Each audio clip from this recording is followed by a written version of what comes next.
साथियों, गुब्बारा आकाश में क्यों उड़ता है? क्योंकि उसके अंदर हवा है। उसकी आंतरिक शक्ति उसको हवा में उड़ने के लिए ताकत प्रदान करती है। लेकिन जब उसमें हवा निकल जाए तो वो ज़मीन पर गिर जाती है। आज का युवक आंतरिक शक्ति न रखते हुए ऊपर को उठने की कोशिश करता है। तेज सिंह जी की एक कविता है, में कहा गया है, अरे तेल लगाना बुरा नहीं, बल बढ़ता है तेल लगाने से, पर अंदर ही जब तेल नहीं, क्या बाहर तेल लगाने से। हमारे अंदर कुछ आंतरिक शक्ति होगी तभी हम उड़ सकते हैं। और कल्पनाओं की उड़ान भूमि पर इस प्रकार से गिरा देती है जिस प्रकार से एक गेंद ऊपर को फेंकी हुई नीचे आ जाती है। तो साथियों, ये प्रेरणादायी जो बातें हैं हमें अपने पूर्वजों से मिली हैं, इन पर हमको ध्यान करना चाहिए।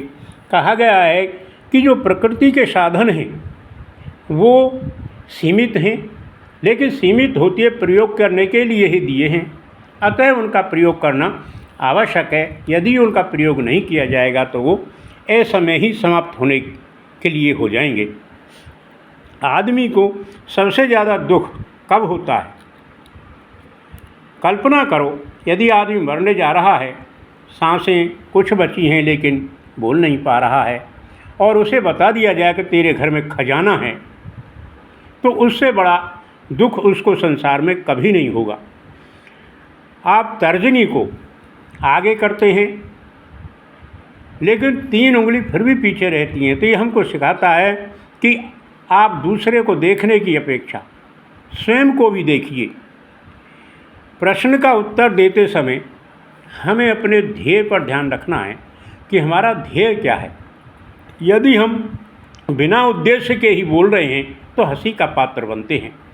ये किसी भी व्यक्ति पर, किसी भी समाज में ये सारी बातें लागू होती हैं। आदमी संसार में मूर्ख कभी बनना नहीं चाहता। बर्नार्ड शॉ एक बार क्रिकेट का खेल देख रहे थे और 5 मिनट बैठे और चल दिए। पास वाले लोगों ने उनसे अचंभित होकर के पूछा कि कैसे चल दिए? तो कहते हैं कि देखिए, 11 आदमी संसार का मूर्ख बना रहे हैं, लेकिन मैं मूर्ख नहीं बनना चाहता। साथियों, धन्यवाद। और चौपाल मारहेरा पर आप सबका मैं धन्यवाद करूंगा। नमस्कार।